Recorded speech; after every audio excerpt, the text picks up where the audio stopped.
Let me welcome Karen Douglas, Professor of Social Psychology at the University of Kent. Her research focuses on the origins and consequences of belief in conspiracy theories. To my left is Quassim Cassam. He's Professor of Philosophy at Warwick University and has published 7 books on a range of subjects, including conspiracy theories. And right next to me here is Daniel Jolly. He's an assistant professor in social psychology at the University of Nottingham. Daniel's academic research explores the psychology of conspiracy theories, where he's interested in understanding why millions of people find them so delicious. Right, let's begin with a few really quick definitions so we all agree what we're talking about. Quassim, what do we mean, first of all, by a conspiracy theory? Okay, so I'm going to give you a little example, right? So, unlike a lot of people, I believe that Al-Qaeda did 9/11. Right? I believe that Al-Qaeda brought down the Twin Towers. So does that make me a conspiracy theorist? Well, yes and no. Yes, because it was an Al-Qaeda conspiracy. No, because, of course, the theory I believe is the official theory. Okay, so it looks like a conspiracy theory is going to explain some major event in a way that is contrary to the official view, right? That's a kind of core idea. There are lots of other features too, but that's a starting point. So I'm not a conspiracy theorist in that sense, right? Because I think the official view is right of 9/11.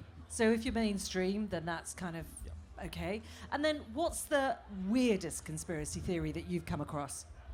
Oh, QAnon. I mean, QAnon is seriously bonkers. I mean, I don't want to use the technical terminology here, but I mean, it really is.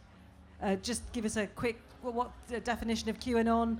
Babies in pizza parlors? And Yeah. So this is a theory that senior members of the Democratic Party have been conspiring to breed young children for their blood, to drink their blood. It's a kind of pedophile ring that was based in the basement of a pizza restaurant in D.C. The only problem with that theory being that pizza restaurant did not, in fact, have a basement. But it was quite serious, guys. Some guy actually showed up at that restaurant with a gun and started shooting people, right? So that shows that conspiracy theories, are serious. They make a difference. Weird, but with serious consequences. So, Daniel, what's the longest-lasting conspiracy theory that you've come across? Longest-lasting? Well, conspiracy theories have been around since the start of time. There are numerous examples of them existing in our rhetoric. I suppose one popular that seems to still stay today is to do with Jewish people, believing they're involved in different plots and schemes. Often it's the same psychology that is playing out across history. So that one. Interesting. So, Karen, you're a panel of experts on this stage, but have you ever kind of found yourself drawn to a conspiracy theory? Felt that, that's quite plausible, really? To be honest, no, not really.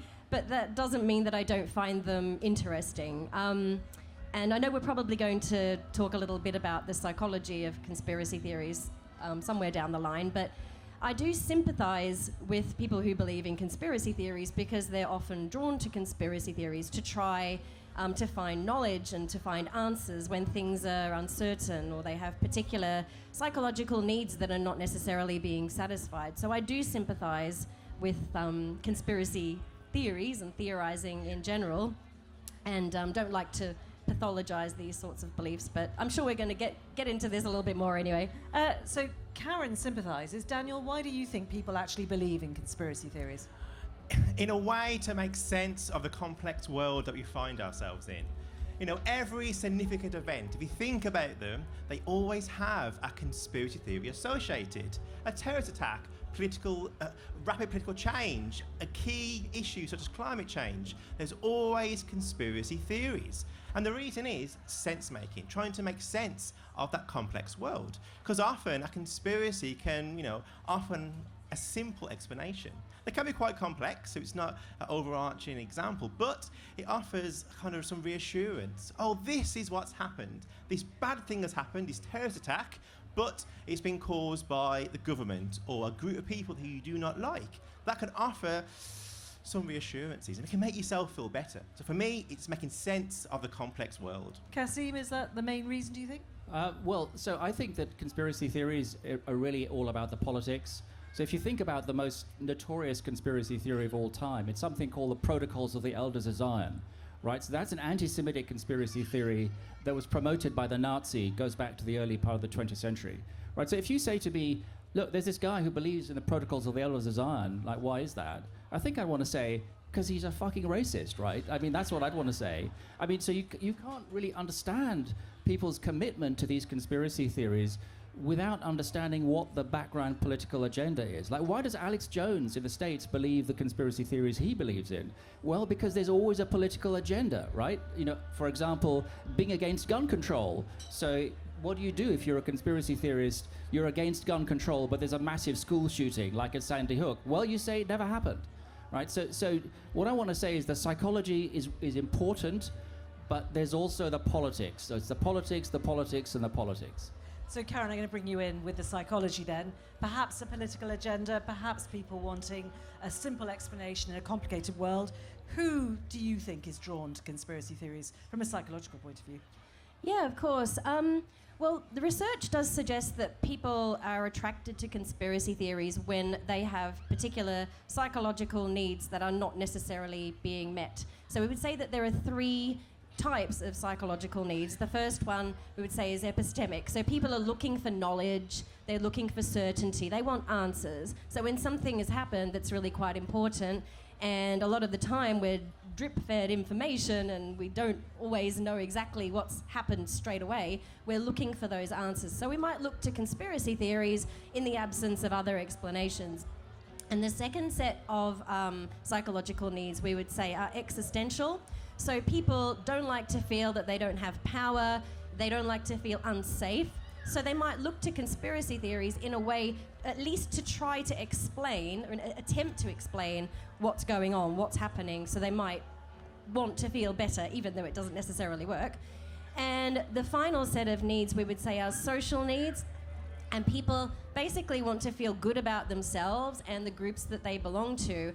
And believing in conspiracy theories might appear to be one way to, I guess, gain that sort of sense of self-esteem and esteem for the groups that we belong to. So in believing that perhaps another group is conspiring against our group, we can kind of maintain the idea that our group is good and moral, and these other nasty groups out there are kind of ruining it for everybody else. So those three sets of needs, and at any given time, people can have those psychological needs frustrated, like in particular during a pandemic, for example, when everybody is socially isolated and we're very uncertain, we don't know what's going on, we feel powerless, all of those sorts of things. So those psychological needs can be frustrated, and then conspiracy theories might appear to be a bit more appealing than they would normally.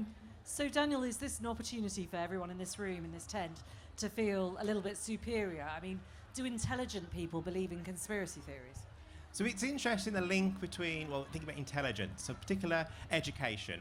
So there is a link between education and belief in conspiracies, but that link is not what you expect. Well, the education develops a whole range of skill sets. So analytical thinking, the ability to assume that complex problems can't be explained by simple answers. It can also make you feel more empowered, which therefore leads to a reduction in belief in conspiracies. So yeah, education is associated, which we say, but it's more the mechanisms in between, the feeling in control, the thinking styles, that is the kind of motivator to increase or decrease belief in conspiracies. I'm really intrigued by the idea, Quassim, that you've all alluded to, that this is really about having, partly at least, about having a sense of power. Well, I think that a lot of conspiracy theory beliefs are motivated by the sense of a lack of power, right? So lots of people think they're powerless, they're marginalized, and they're being screwed over by the powerful. So I think power is absolutely fundamental to understanding belief in conspiracy theories. But on the side of the believers, I think it has a lot to do with lack of power. Yeah. Just one additional point on the psychology, right? I mean, I think it's true that conspiracy theories fulfill a psychological need. And one thing it's interesting to think about is the relationship between conspiracy theories and belief in God, right? Because lots of the things that people say about belief in conspiracy theories, that they make sense to the world, they give you an explanation, they give you a sense of meaning. That's also what traditionally people have said about belief in God, right? So that's something to just kind of bear in mind. Karen, have you got any thoughts on that? This link between God, belief in God, having faith, and believing in conspiracy theories? Well, I think they are different things, but there are, of course, some similarities between those sorts of beliefs. And in psychological studies, we do tend to find that there is a correlation between religious belief and belief in conspiracy theories. It's not a very large correlation. So those of you who are into statistics, it's about 0.2 or something like that. So it's reasonably small, but a positive correlation. So in other words, people who believe in conspiracy theories are more likely to be religious, or the other way around, because obviously it's just a correlation. You can't say one causes the other. But there is definitely a relationship there. So there are some similarities between these two types of beliefs. Daniel, thinking then a bit more about who, how, why, there is this thing called proportionality bias. Just give us an example of a theory that arises from it and just explain what we're talking about. Sure. So there's a bias that we have in our mind that we kind of snaps decisions when we're in a moment of crisis. So this particular bias is where we assume that big events must be explained by something equally as big. So, for example, if I were to win the lottery or meet the love of my life at this festival, I may say it's written in the stars. There's something going on behind the scenes. So the same thing happens with conspiracy theories, where we have this large event, a terrorist attack, a death of a celebrity. We automatically assume it must be explained by something equally as significant. It must be a government conspiracy. And if we don't say it's a government conspiracy, we explain it by something more mundane, it doesn't maintain that personality. When we think this event is crazy big, it must be something crazy to explain it. Really fascinating. Quassim, what do you think proportionality bias tells us about our conception of society and you know, this idea of they that we all seem to have? Well, one thing about proportionality bias is that, as I understand it, we all suffer from it to some extent, right? So generally speaking, if you think about biases are just part of human psychology. But at the same time, we aren't all conspiracy theorists, right? So it looks as though, although these biases are kind of interesting, there's got to be some additional factor that explains why some of us with these biases end up as conspiracy theorists while others don't. But I mean, clearly, the proportionality bias is a really attractive part of the explanation, right? Because of course, if you think about something like the Kennedy assassination, right, the prime example, right? So lots of people thought, look, someone like Kennedy could not possibly have been assassinated by a little loser like Lee Harvey Oswald, right? The guy was just totally insignificant. He couldn't possibly have pulled it off, right? So there had to be a bigger explanation. So that's proportionality bias in operation. So it's the idea that we look for the truth, or we look for grains of truth and then kind of go from there. Well, the idea is that we look for an explanation that is as big in scale as the event we're trying to explain. So in the 1960s, the assassination of JFK was a really, really big deal, right? People were absolutely obsessed with this. And when the authorities identified this little guy, Lee Harvey Oswald, as the sole assassin, I think a lot of people thought, that just can't be true. That just doesn't ring true, right? Because there's a disproportion between the cause in that case and the effect. And Daniel, is it wrong to say or to feel that there are more conspiracy theories, or is it simply that we hear more about them because of social media? Now that is a good question, a debated question. There's evidence to suggest that they're not more popular today than they were before the internet. But we don't know necessarily, are beliefs today stronger? So in the sense that it's not that there's more of them, are they more kind of, ingrained in our hearts? That's a question that we don't know the answer to. What has changed with the internet is that there's more focus on conspiracy theories. We're sat here talking about the psychology of conspiracies. A few years ago, that would never have happened because there's more interest from journalists, from policymakers on this field. So it feels like they're more widespread. It feels like there's more to it. When in actual fact, maybe it's the same level of belief, it's just that there's a spotlight on it. Karen, would you agree? Yes, I would. I think that most of the research that we have available to us would suggest that conspiracy theorizing is not necessarily on the rise because of the internet or because of anything else. Another thing that it does suggest, though, is that for people who go looking for conspiracy theories, they are much more easy to find than they ever were before. So you can go online and you can find conspiracy theories straight away. And if you are inclined to meet other people, it's very, very easy to do that. So instead of conspiracy theorizing necessarily being on the rise, what we are seeing is that people are kind of clustering into more polarized communities. So, and this happens for non-conspiracy believers as well. They don't look for conspiracy theories, so they don't find them. But then their attitudes can become more polarized because they're just constantly talking to other people with whom they share the same beliefs. And just to compare a couple of the things that have come up, I mean, would you make a distinction between something like QAnon, which on the face of it feels really weird and outlandish, and something like, say, anti-vaxxers, where, you know, you can understand people genuinely having doubts about vaccinations that they knew very little about? Yeah, of course. I mean, some conspiracy theories do really strongly speak to people's concerns and their, you know, individual like problems that people are having.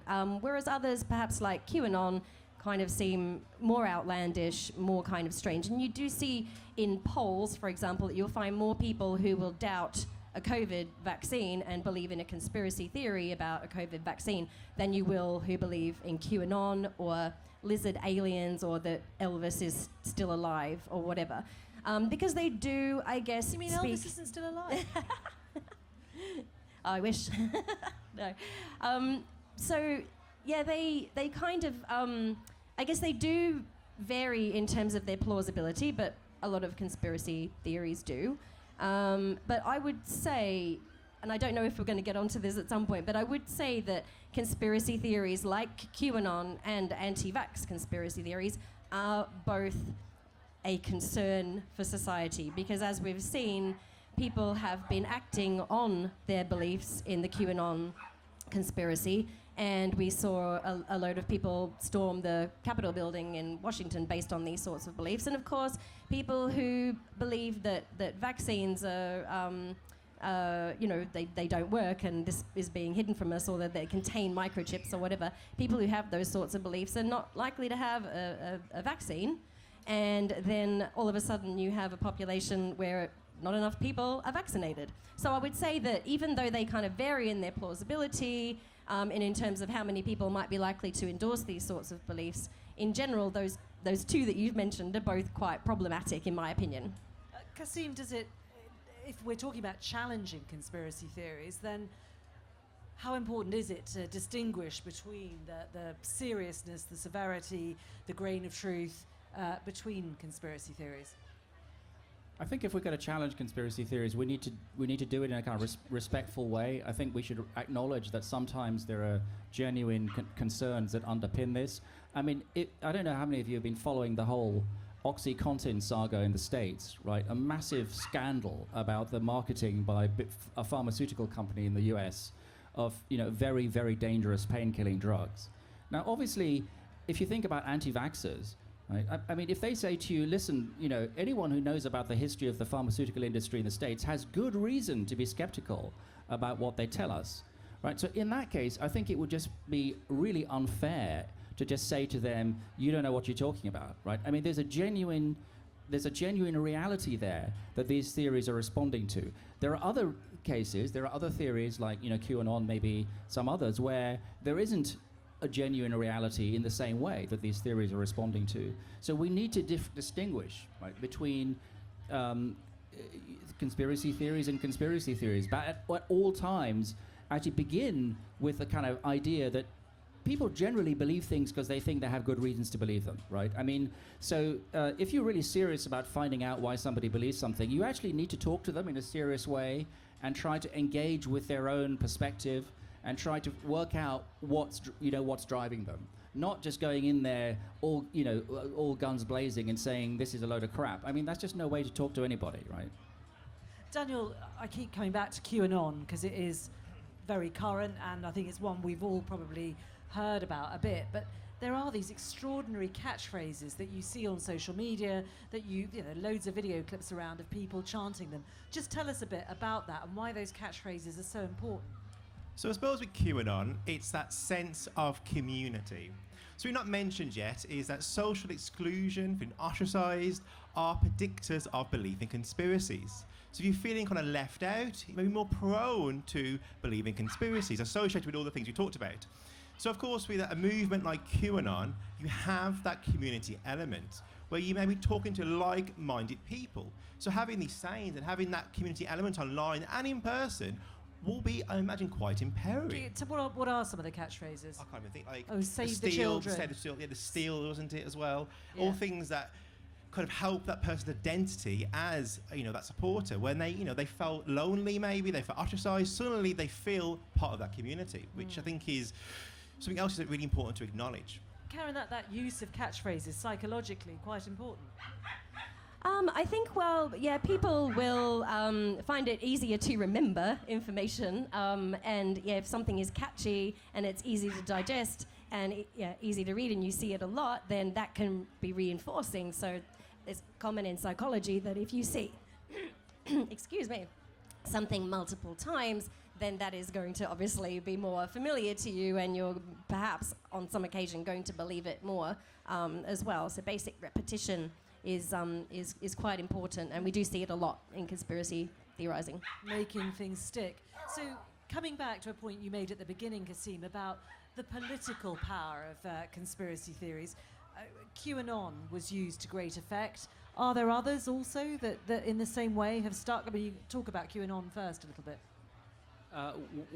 The culmination of QAnon was really Stop the Steal, right? So that was a massive political event that was motivated in part by conspiracy theory. But if you go further back, the one I mentioned earlier, the Protocols of the Elders of Zion, this conspiracy theory was massively influential in Europe in the middle of the 20th century and actually had a hand in the Holocaust. It was part of the ideology that led to the Holocaust.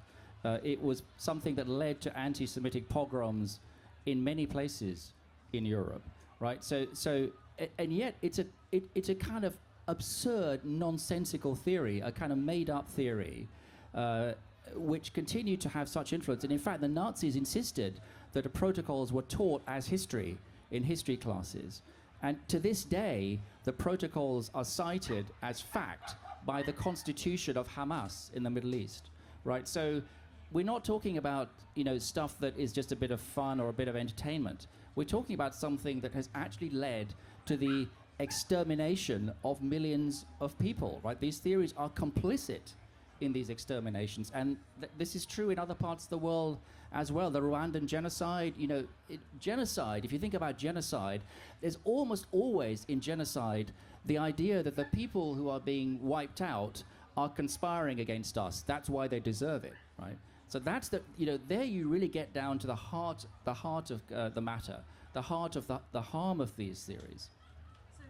Karen, they've been around for a long time. We're inclined to believe in them, some of us at least. They're here to stay. What do you do as a society? What do we do about them? It's actually really very tricky, and interventions against conspiracy theories are few and far between, and I think that part of the problem is that there are so many conspiracy theories, and once you maybe debunk one or deal with one, then another one will pop straight up, and then you're constantly having to deal with different conspiracy theories all the time. There are there are some techniques that are showing some promise, and one is basically like inoculation. So you can present a person with a fairly weak example of misinformation or conspiracy theory. And then when they come across something stronger, then they're more able to resist that. And these kinds of techniques are starting to work with more kind of general approaches against misinformation as well, like telling people, well, you might, when you're reading this, you might come across something that's intended to change your mind. Well, you might come across something that is misleading. And then when people see that information, then they're more likely to be able to resist misinformation or conspiracy theories when they come along. But it is difficult, because once somebody believes in a conspiracy theory and they take that belief very seriously and they believe it very strongly, it is difficult to change someone's mind. So, I mean, there are different ways of looking at it. So these bigger interventions which work on larger groups of people, but interpersonally, it's quite difficult. And a lot of people ask me, my uncle believes in conspiracy theories and it's driving me crazy and he's going down a rabbit hole. What do I do about this? And that's a different question again. And that, as a psychologist, I'm ashamed to say, is not one that I can answer particularly well. But I would say, and I think, I can't remember, it was Quassim, you said that you have to treat these beliefs with respect, because there are good reasons why people have these beliefs related to some of the psychological factors that I talked about earlier. So you need to respect those beliefs, and ridiculing a person who believes conspiracy theories or going in too strong or being too hostile is probably not going to work. And a more useful strategy would be to listen to the person and engage in a conversation with that person and ask them where they found the information that they're relying on, and ask them questions about the source of that information. Is it reliable? Is it credible? And start to have a respectful conversation with that person, and don't lose your rag, basically. That can be easier said than done. Quassim, then, this crossover between misinformation and disinformation, what's the difference? Where does misinformation, disinformation become conspiracy theory? Yeah, so misinformation is just information that's not accurate, right? But that could be by accident. Disinformation is intentionally misleading, right? So disinformation is something that's dressed up to look as if it's information, but it's not information. Now, I mean, of course, disinformation is fundamental to conspiracy theories, right? So if you think about the Sandy Hook shootings, right? This is a while ago, but there was a young guy called Adam Lanza, who entered an elementary school in Connecticut and mowed down about 20 people, mostly children, right? Now, very soon after the shootings, disinformation started to spread, right? And the disinformation that was spread was that the kids who supposedly died in this school were actors, right? That no one died at Sandy Hook. Now, this was a theory, a piece of disinformation that was promoted by a particular website, the InfoWars website, right? So going back to your previous question, like, how should you deal with these theories, right? So one thing I would say to somebody who's tempted by these conspiracy theories is to say, why don't you ask yourself, what's in it for them, right? What's the people who are promoting these theories, what's their agenda? How do they benefit from their theories, right? So why not just be a conspiracy theorist about conspiracy theories, right? I mean, if you want to be a conspiracy theorist about everything, why not about the people who promote these theories? Let's look at their agenda. Let's look at what financial gains they make, right? So if you go, I don't know, I haven't done this for a while, but on the InfoWars website, there's a whole marketing thing, right? You can buy lots of conspiracy-related, pharmaceutical products and special water and tents, and it's big business, right? So promoting conspiracy theories is business. And there's a financial angle and there's a political angle. And what I would say to a consumer of conspiracy theories is just use the same techniques that you think are convincing, but use them on the conspiracy theorists themselves. Oh, really interesting. So keep asking questions. Daniel, has that ever worked? I mean, do you speak to people who are tied up in conspiracy theories, and how do you approach them if you do? Now, that is a tough question. Has it worked? Asking questions, does it work? I think for some people, I think it depends on that person's journey. As in, if that person is so entwined in this community, having these discussions may not be that productive. So in a way, it's going back to the point you've mentioned before, it's having that dialogue over a period of time. And it's appreciating why that person may have these beliefs. Is it their anxieties? Is it due to feeling ostracised? Can we try and deal with some of those motivations? So the question is, has it worked? For some people, I say it does work, but it very much depends on the long game. That it's not just a quick solution, but rather it's something that you have to kind of work with. But of course, that's hard. If you have someone in your family who has these beliefs, those conversations will be very challenging for you and for them. So it's trying to kind of stick to it and kind of build that common ground. You've all, really explained well why conspiracy theories are serious, why we should keep taking them seriously. Do you think, though, anyone beyond us as individuals should be taking responsibility? Is this about government information, governments challenging misinformation? Is it about media organisations challenging? Is it about social media platforms? Should these bigger organisations be taking more responsibility, Karen? I think they do some of the time. We know that platforms social media platforms like YouTube, Twitter, Facebook, they actually do filter. I don't know what the right word is. The algorithm. Not a computer scientist, but they have ways of, I guess, stopping this kind of material from getting through to people's news feeds, and also stopping people from sharing this information. And you've probably all seen information like that will come up on Facebook, and then they'll have a fact check underneath. So I think that at least social media companies are taking some responsibility, and I think that, it is important when we consider the potential harms of some of these conspiracy theories. Health communication, government transparency, government communication does need to be clear and to address these sorts of theories. Yeah. And we have talked a lot, Quassim, about how you can talk to somebody else who's perhaps drawn by conspiracy theories. But what if we ourselves feel, gosh, I'm going down that rabbit hole? How do you know? I mean, it's very easy to say, oh, no, I'm not vulnerable. But actually, how do you know that you're not vulnerable?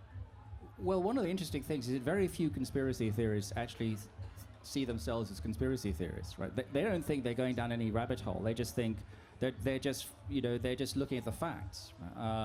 So if you find yourself obsessing about a particular, event like 9/11 and spending all your time looking at, frame by frame footage of the planes hitting the towers, then I think, you probably won't think that you're a conspiracy theorist, but you ought to be worried, right? I think in that case, you might want to step back and say, maybe I should just get a grip and find something more constructive to do with my life. And do we think, I don't know, not sure who this is the right question for, but does any of you think that the fact that we had lockdowns, people spent a lot of time online, that made the situation worse? Is there any evidence to prove that? I don't know if there's any evidence to prove that, but it does make sense from a psychological perspective, because when people do feel socially isolated, and Daniel mentioned earlier being socially excluded, then these beliefs do become more popular. And of course, people have had a lot of time to go online. They've had a lot of time to read stuff, think about it, ruminate, and potentially find other people who agree with them. And so I think that it has made a difference, yeah. Fantastic. Right, I am going to say be careful on the internet out there and open it out to the audience for questions. I think there should be tons. So, gentlemen over there, do stick your hands up if you want a question. Hello, can you hear me? Yeah. Thinking about like social media and stuff, with what's happening at the moment with Twitter, with like Elon Musk potentially buying it and like discrediting it, do you think if he does buy it and make some of the changes he wants to make, it'll be positive or negative for the spread of conspiracy theories? And also, with him not wanting to buy it, do you think his attack on fake accounts is in itself a conspiracy theory? Oh, gosh. Quassim, Elon Musk? Yeah, so I think this is really, really tricky, right? So when Twitter decided to chuck Donald Trump off the platform, I mean, in a way, that just plays into the hands of conspiracy theorists. Right? I mean, this is the general problem with top-down interventions, whether it's by corporate executives or governments deciding what can and can't be on these platforms. Because people who are tempted by conspiracy theorists will say, yeah, but this just goes to show, right? Of course they're trying to restrict what these people do. So I think this is a real dilemma, I think, for free societies. On the one hand, you might think the unfettered promotion of these theories is a really, really bad thing, which it was in the States. It led to Stop the Steal and the Capitol riots. But on the other hand, you might also think that there's some presumption in favor of freedom of speech, and that it's actually counterproductive to try and limit that. And as I understand it, that's part of Musk's political agenda, right? He doesn't want to exclude people like Trump from the platform. And I have to say, I'm really torn about that, right? I mean, I actually genuinely can't make up my mind whether someone like him should be allowed on the platform or not, because there is this tension between these two different things. A big freedom of speech debate there. Another question over there. Kind of linked to that, really. Is there any kind of cultural or geographical... Sorry, can you hold the microphone a bit closer? Is there any cultural or geographical kind of data on the numbers of conspiracy theories and the amount of conspiracy theories? Are there more in America than the UK? Is it common in China or Japan or Africa? Is there any data for that? Karen, is that one for you? Sure. There isn't a lot of cross-cultural or kind of multinational research on conspiracy theories, sort of comparing countries in terms of how much people believe, but a small handful of studies do suggest that there are national differences. Some people from some countries do believe conspiracy theories are broadly measured more than others do. And this is linked to differences in political ideology and corruption, government corruption, and various things like that. So there are some differences, yeah. And I don't know if that answers your question, but I guess I can't really articulate the specifics because I can't remember. But there are definitely some differences. So glad you said that. I can never remember anything. Quassim? Yeah, so years and years ago, someone published an academic article on conspiracy theories in the Middle East, right? And they argued that conspiracy theorizing is much more prevalent in Middle Eastern countries than in other parts of the world. Now, that sort of thing, I think, needs to be handled with great caution, right? Because, I mean, apart from whether the data are accurate or not, there's then a temptation to take this as a sign of, you know, the kind of poor intellectual and political culture of other parts of the world. Like, they believe these theories which we are too enlightened to believe ourselves. So I think that these sort of cultural variations in belief in conspiracy theories, I mean, they're interesting, and no doubt it's okay for psychologists to pursue them, but I think we need to be super careful about going around saying that, you know, in this part of the world they go for these theories which we don't. There's one there, and then we're coming to the front, I promise. Hello. Is there any particular psychological reason why three-word mantras seem to work? Sorry, could you hold the microphone a little bit closer to you? Is there any particular reason, psychological reason, why three-word mantras seem to work? Thinking about Stop the Steal, there are others going around in my head as well, but start off with that one. So through the idea that you have these three-word phrases, take back control, stop the steal. I'm not suggesting those are the same, but you know what I mean. Anybody have any thoughts on that? Why those are so effective psychologically? Why we all remember them? No, I've got silence. Go on, go for it, Karen. I guess I would say that they are brief, catchy, easy to remember, easy to share, especially like you're on Twitter and you don't have many characters to get a point across. Then these sorts of catchphrases, and we kind of talked about this a little bit earlier, they're catchy, they're easy to remember, and when they're repeated many, many times, then they just become remembered more. And of course, this affects how much someone is likely to believe it as well, that familiarity. Could I just add that I think even without the catchphrases, it still would take light. Because, of course, it's a rhetoric of, you know, blaming others for those wrongdoings, explaining the crisis that we're going through. It, I suppose, makes it easier to kind of articulate, easier to click on it and share it. But I think the rhetoric would still exist, even without those catchphrases. Quassim, you were talking about the connection between conspiracy theories and politics, and it seemed like all the examples you were giving were connected with the right. I was wondering whether there was any reason why that is, because it doesn't seem innately like conspiracy theories should be connected to any side. Is it just that, is there a specific reason, or are they just better at weaponizing it at the moment? So I think conspiracy theories are associated with extremist ideologies, whether of the left or the right or other extremist ideologies, right? So if you think about anti-Semitic conspiracy theories, historically have been very popular on the extreme right, on the extreme left, and are still popular today with Islamist extremists. So I think that the phenomenon is really extremism, which comes in different, and the examples I gave were of the right, because I think we're living in a world where the right is really powerful and resurgent. But I think if we'd been having this conversation a few decades ago, I might have come up with theories that are on the left. But just to say one other thing on the politics, so psychologists, I think, give really interesting answers to the question, why do people believe conspiracy theories? Right? But I think there's a further question that needs to be asked, is why do people believe the particular conspiracy theories they believe? Right? So a conspiracy theorist isn't someone who believes every single conspiracy theory. You believe some but not others. Right? So which ones? And there, I think, politics is the key. Right? The ones that you believe are the ones that mesh with your political outlook. And that's a political fact, not a psychological fact, as I see it. Can I just chip in? Yes, Sorry. of course. Yeah, no, I do totally agree, and there is definitely evidence to suggest that people are more likely to believe conspiracy theories that support their own political leanings or their political agenda. But it is also possible to measure belief in conspiracy theories on a very general kind of level. So you can ask somebody a question like, or get them to read a statement like, I think that the official version of events often given by authorities very often hides the truth. And what you will find using those sorts of general measures is that you do find that people on the very extreme left and the very extreme right will endorse that kind of statement. People middle ground, not so much. And it does tend to tick a little bit more on the right.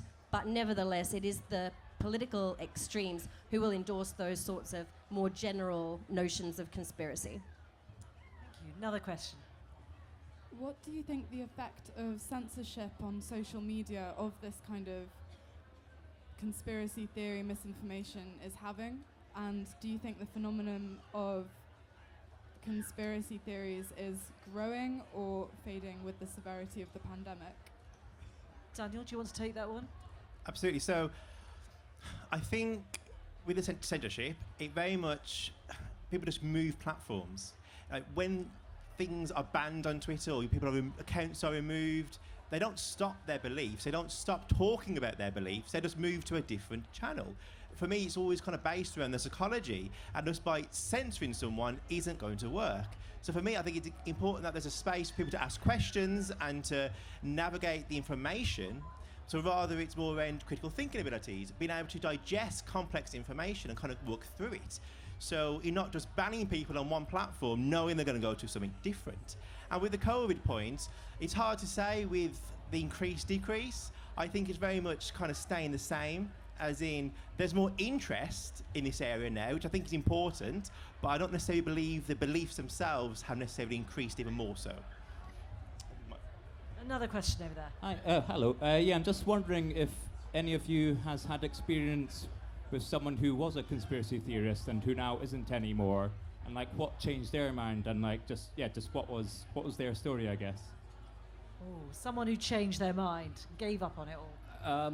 Okay, so I'm going to give you a very, very self-promoting answer to that question. But I have had some people say to me that they gave my book on conspiracy theories to some relations, and it actually made a difference.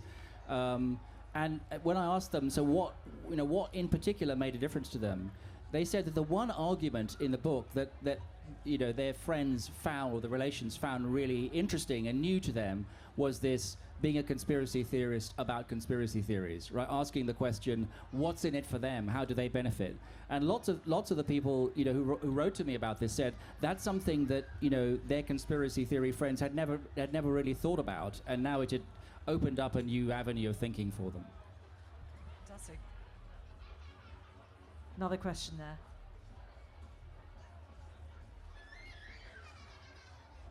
Thank you. Quassim, I think that's a really a great piece of advice, but obviously there are so many conspiracies where there's no single source that you can say is the conspirator. So any words or how your words of advice would work there? I mean, this anti-Semitism, it just seems it's everywhere, and it's not being produced by any one organization, one person, groups of people. Yeah, so that's a really interesting question, right? So, I think you're absolutely right that there are conspiracy theories that don't have a single identifiable source. That's absolutely right.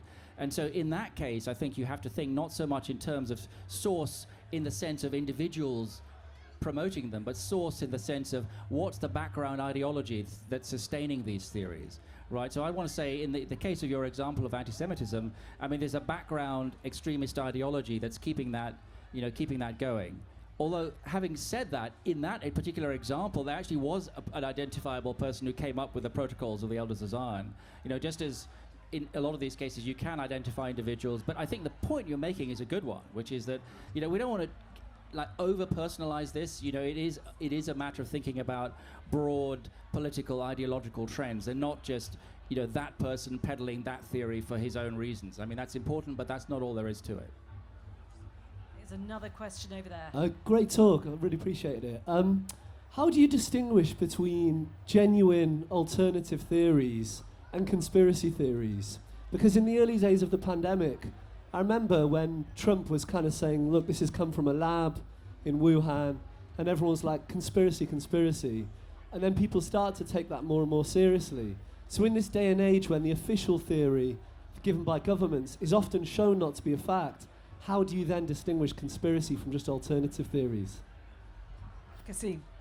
I think that's a brilliant question and a brilliant example. I think what it shows is that we need to be really, really careful before jumping on people for promoting theories about vaccines, for example.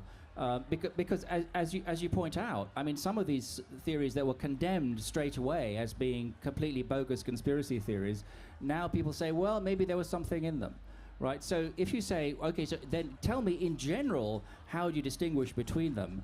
I think what I would say is that in general terms, in the case of the anti-vaxxer movement, it's easier to see some basis in their theories in terms of the record of the pharmaceutical industry in the States. There is some empirical fact there that supports a degree of suspicion about the behavior of big pharma. I mean, the OxyContin example is really, really an interesting and powerful example. Versus conspiracy theories where, try as you might, you really can't identify, you can't identify a kind of basis of fact, right? So in the case of QAnon, right, as hard as I try, I just can't identify, any reality that corresponds to that theory. So the distinction, right, between theories that have some reality basis and theories that don't, that's an incredibly subtle, sophisticated, complicated distinction. And you've got to be sensitive about it. But at the same time, there are some theories like racist conspiracy theories where I just tend to think, I'm not having it, right? So be skeptical, but be open-minded. Another question here. Hi. Are there any conspiracy theories throughout history which have actually been confirmed as truth? And if so, how has this sort of affected the overall look on how people view and act around conspiracy theorists? So the conspiracy theory that perhaps turns out to have a grain of truth, is there an example of that? More than a grain of truth? Well, there are, of course, many, many examples in history of conspiracies, right? Historians, I mean, history books are full of stories about conspiracies which have been shown to be historical fact, right? The conspiracy to blow up Parliament in the 17th century by Guy Fawkes and others, that's a conspiracy, that's turned out to be true. 9/11, that's a conspiracy, that's turned out to be true. But of course, what you mean is, what about these kind of weird and wacky, discredited theories? Have any of them turned out to be true? I can't think of any off the top of my head, other than the one that was mentioned previously, right, where the thing about the Wuhan laboratory and coronavirus. I mean, for all I know, that might yet turn out to be true, right? And that was something that was dismissed as wacky, but as I understand it, the jury is now out on that question. Do you have one in mind? More questions. It's getting very loud up here. Oh yes, one right by you there. Thank you. I've not got a question in mind, but I was thinking at the time, the Iran-Contra affair, Watergate, all of these are things that would have seemed, this couldn't happen, and yet it was. So it's, there's a perspective, a time perspective as well, isn't there? So there are lots of things that we've been given misinformation, and subsequently have found to be truth. And it's very difficult in the time, in the moment, to judge which way that's going. I think that's absolutely right. I mean, that comes out in some of these other examples. But the interesting thing about Watergate is that the people who were promoting the theory were actually just working journalists, right? Using standard journalistic techniques to get to the bottom of bad behavior by government, right? Whereas I don't think that the conspiracy theories that we're talking about here are, for the most part, the result of serious journalistic investigation by accredited individuals, right? So we don't have Woodward and Bernstein equivalents. That's not to say journalists are always get things right, by no means. But there is something about checking the credentials of the people who are promoting these theories. Yes, Karen, do come in. Of course, conspiracies do happen, and throughout time we have seen evidence of conspiracies happening. But one thing I would say is that a lot of the more, outlandish conspiracy theories that we're talking about now, that don't have necessarily any evidential support, people will often point to the Watergate scandal or Iran-Contra affair, those sorts of things, to say, well, hey, this happened, so then this might happen as well. Like, how can you rule that out? And so this is kind of a tool that people who endorse conspiracy theories will often say, well, this happened, so this could happen as well. But of course, there are many, many more examples of conspiracy theories that are outlandish and most likely are not true and won't have any support no matter how long you look for it, and a much smaller handful of these actual conspiracies that have happened. Fascinating. Right, there's another question over there. I can't see. You're behind the speaker, but I know you're there. I'm very interested in, you touched on God and conspiracy theories, and I was wondering if any of the panelists have a faith at all, or just discount it. I didn't quite hear you. I'm sorry. So I was just wondering if any of the panelists have a faith, because you Yes. touched on God. So we talk about God, the relationship between people who believe, perhaps, and conspiracy theories. Do any of you have faith? Oh, no. Karen? Have faith, have religion. Believe in God. Oh. A stage of non-believers. That's interesting. There was another question just there. Thank you. I've loved the questions and the answers. Mine is less serious. Do you think the flat earthers are just having an absolute laugh? Or do you think they believe it? Yes.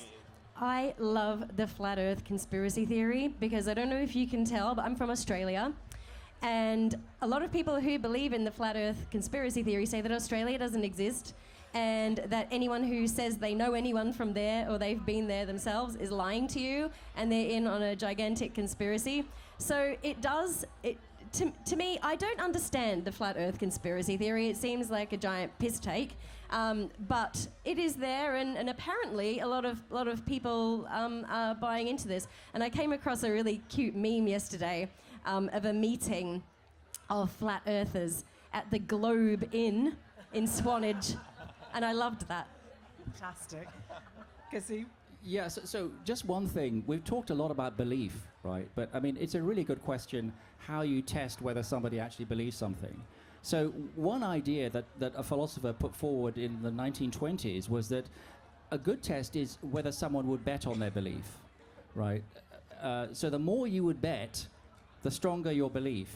Now, if you think about, people who are anti-vaxxers, who then did not get themselves vaccinated, right? One reason for saying they genuinely believed their anti-vaxxer theories is that they were taking a bet, right? They bet on their own health by not getting vaccinated.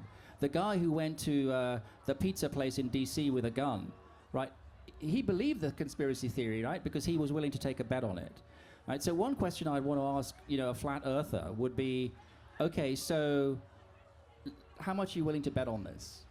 Right? And if 10 quid, 100 quid, your mortgage, your job, right? And I don't know. I mean, maybe some of them would. I don't know any of these interesting folk. But I think the notion of belief, which we've used a lot, actually is a major topic in philosophy, right? What actually is it to believe something anyway? And it turns out that the answer, like everything else in philosophy, is bloody complicated.